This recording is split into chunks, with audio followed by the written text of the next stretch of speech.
Bapak, Ibu, saudara-saudara, Jemaat Gereja Kristen Jawa Klasis Kartosuro.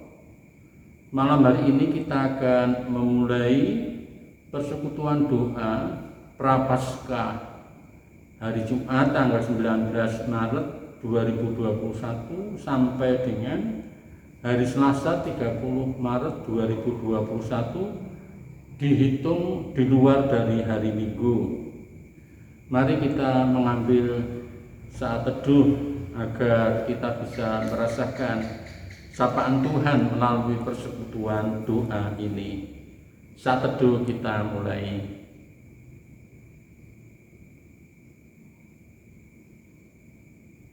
Saat teduh cukup, kita akan menyanyikan Kidung Jemaat nomor 158 bait 1 dan bait yang keempat dalam rangka kita akan menghayati kesengsaraan Tuhan.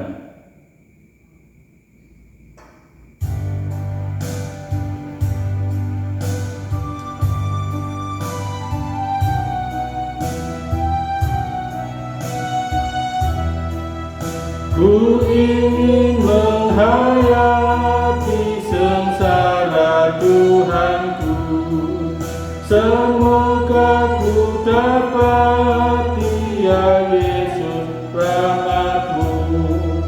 Beban kesalahanku membuatku lelah, berilah hidup baru ya Yesus, tolonglah.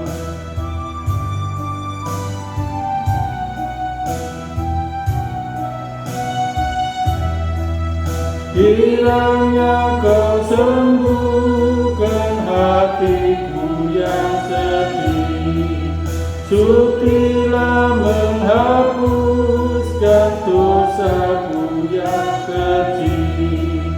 Ku rindu akan hidup yang suci mulia, hentikanlah tangisku ya Yesus, tolonglah.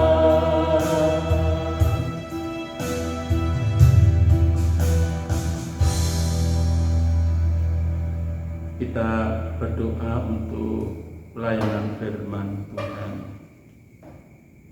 Kami bersyukur Tuhan, dengan segala keterbatasan yang kami miliki, namun ada kemungkinan kami menjangkau lebih luas lagi melalui persekutuan doa secara daring.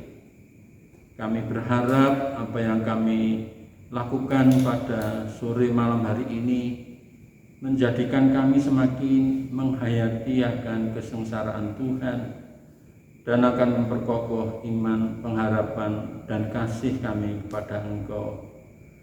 Tuhan, kami akan mendengar firman-Mu. Kami sungguh menyerahkan pelayanan firman ini hanya dalam kuasa Roh-Mu sendiri. Kami yang mendengarkan ataupun yang menyampaikannya, bersama-sama hikmat-Mu menyertai kami semua. Di dalam nama Kristus Tuhan kami berdoa. Amin. Bapak, Ibu, saudara-saudara yang dikasihi oleh Tuhan, firman Tuhan diambil dari kitab Lukas 23 ayat yang ke-34. Yang demikian firman Tuhan. Yesus berkata, "Ya Bapa, ampunilah mereka, sebab mereka tidak tahu apa yang mereka perbuat." Dari nats ini, Bapak, Ibu, saudara-saudara, tema kita yaitu "Ya Bapa, ampunilah mereka." Bapak, Ibu, saudara-saudara yang dikasihi oleh Tuhan, mengampuni tidak mudah untuk dilakukan oleh kita, apalagi kita melihat perbuatannya mengakibatkan kesusahan bagi kita.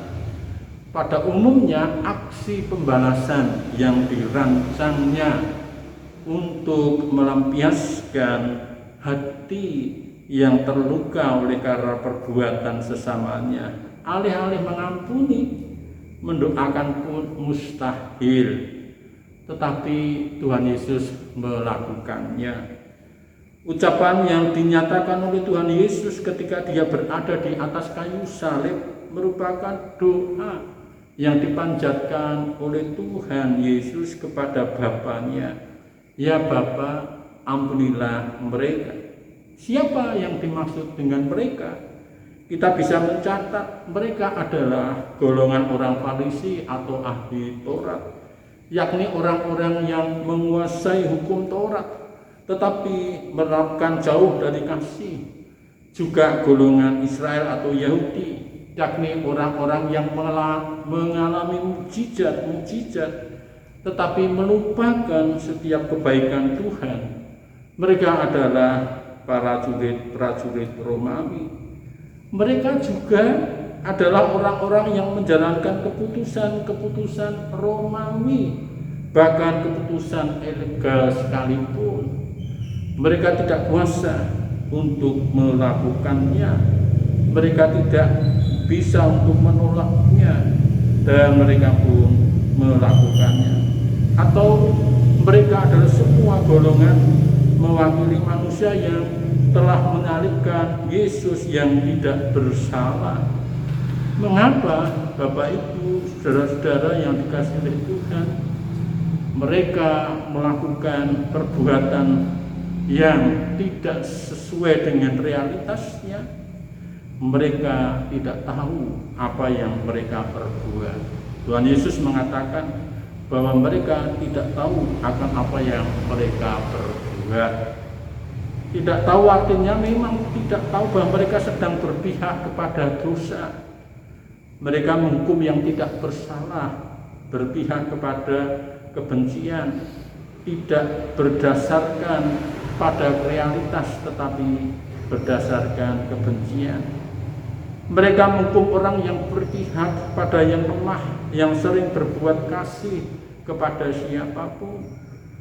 Mereka begitu antusias menghukum dan menikmati keberhasilan mereka menghukum, karena mereka juga tidak tahu bahwa yang mereka hukum adalah Allah sendiri yang menjadi manusia, yang datang ke dunia sebagai juru selamat semua orang yang berdosa. Ampunilah mereka, artinya Yesus penuh kasih. Kemurahan hati Allah seolah tidak terpengaruh dengan sikap orang-orang yang membenci atau memanfaatkan keadaan untuk turut menyingkirkan Tuhan Yesus. Arti yang lain, Yesus sedia berkorban bagi manusia yang berdosa. Dalam ibadah Israel kuno ketika itu setiap pengampunan diterima setelah melewati ibadah korban, dan pada saat itu sendiri Tuhan Yesus mau dijadikan korban supaya manusia diampuni dan diselamatkan. Saudara yang dikasihi oleh Tuhan, melalui perkataan Tuhan Yesus di kayu salib, mari kita jadikan suluh untuk mengorbankan kasih kita kepada Tuhan. Lihatlah dan ingatlah bahwa Kristus menderita demikian hebat pada saat sedang merasakan sakitnya penganiayaan. Yesus berseru-seru kepada Allah Bapa, meminta supaya orang-orang yang telah menyalibkannya itu diampuni. Ya Bapa, ampunilah mereka, sebab mereka tidak tahu apa yang mereka perbuat. Ucapan Yesus yang meminta Bapanya mengampuni orang-orang yang telah menyebabkan penderitaannya menarik untuk kita renungkan sepanjang hidup kita. Mereka secara sadar menuduh Yesus melakukan kesalahan, namun mereka tidak mengerti karena tidak mengenal bahwa Dia adalah Tuhan. Bahkan yang lebih tidak mengerti lagi, mereka menyalibkan juru selamat dunia. Bapak, Ibu, saudara yang dikasihi oleh Tuhan, mari kita bercermin. Yang pertama, bukankah seringkali kita merasa diri paling benar, merasa diri paling hebat? Mungkin saat ini kita digelapkan oleh dosa sehingga tidak mampu memahami kebenaran. Kita yang tidak mampu mengenali kebenaran, dosa membuat kita lupa dan tidak lagi mampu memahami diri kita. kita tidak mengenali siapa kita dan bagaimana seharusnya kita hidup. Ampunilah kami, karena kami seringkali tidak tahu apa yang kami perbuat. Yang berikutnya, sudah bersyukurkah kita? Ya Tuhan, kami bersyukur sebab Tuhan mengingatkan kami akan dosa dan tetap sedia mengampuni. Ampuni mereka, sebab mereka tidak tahu apa yang mereka perbuat. Rasa syukur dan kagum atas doa Tuhan Yesus memohonkan pengampunan bagi orang yang menganiayanya akan jadi berkat orang di sekeliling kita. Ketika sikap Tuhan Yesus mengubahkan kita menjadi seorang yang bermurah hati. Ya Bapa, ubahlah kami untuk menjadi murid yang murah hati. Mengampuni sungguh membuka ruang bagi kehidupan yang lebih baik, lebih mengasihi. Tuhan memberkati kita semua. Amin. Kita saat teduh dan kita akan satukan hati untuk masuk dalam doa syafaat.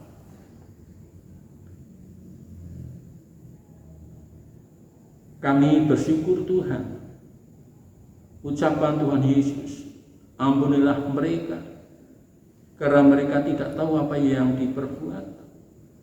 Sungguh menggugah hati kami ketika kami sedang dalam puncaknya, seringkali lupa untuk menyatakan hidup ini untuk kemuliaan nama Tuhan.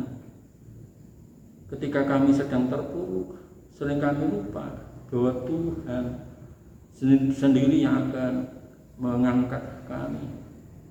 Mampukan kami Tuhan untuk menjadikan kehidupan kami menjadi berita yang menyejahterakan oleh karena sikap pengampunan yang kami lakukan. Pada saat ini kami berdoa, ya Tuhan, gereja-gereja Kristen Jawa Basis Kartosuro, kiranya Engkau akan satukan hati, walaupun tidak bisa bertemu secara tatap muka, walau dengan persekutuan doa secara daring ini tetap memberikan kekuatan bagi kami bahwa hidup kami tidak sendiri-sendiri. Kami berdoa gereja-gereja Tuhan dalam menyikapi situasi kondisi pandemik ini, Engkau akan beri hikmat supaya kami semua tetap bisa berkarya. Secara khusus kami berdoa untuk persekutuan doa pekan Paskah ini, dari awal sampai akhir bisa berlangsung dengan baik. Secara khusus kami berdoa untuk para pendeta yang telah mempersiapkan. Tuhan sendiri akan memberkati supaya apa yang disiapkan dan dibagikan menjadi berkat gereja-gereja Tuhan di Klasis Kartosuro ini. Ini Tuhan doa kami, Engkau akan pimpin hidup kami karena kasih-Mu nyata kepada kami. Di dalam nama Tuhan Yesus Kristus doa ini kami naikkan. Amin. Mari Bapak Ibu, kita akan meneruskan pujian kita dari kidung nomor 178 sebagai ungkapan bahwa kasih-Nya sungguh memberikan kita kesukacitaan. Kidung 178 bait 1 dan bait yang kedua.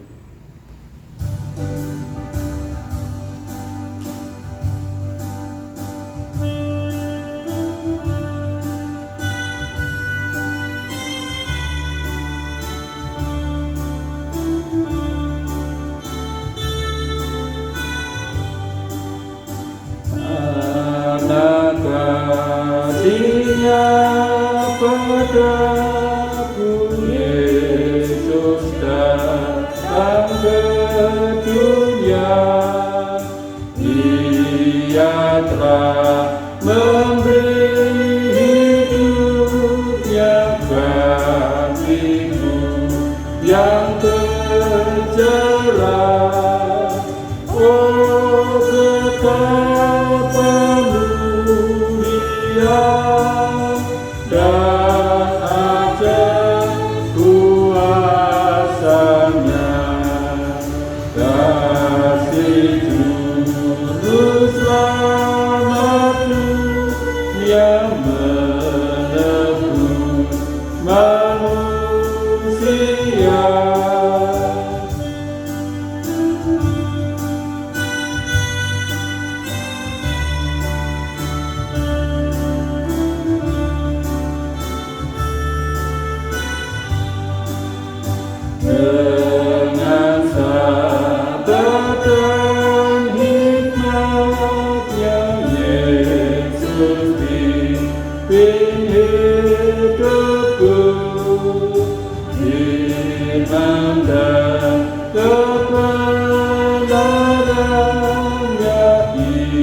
dan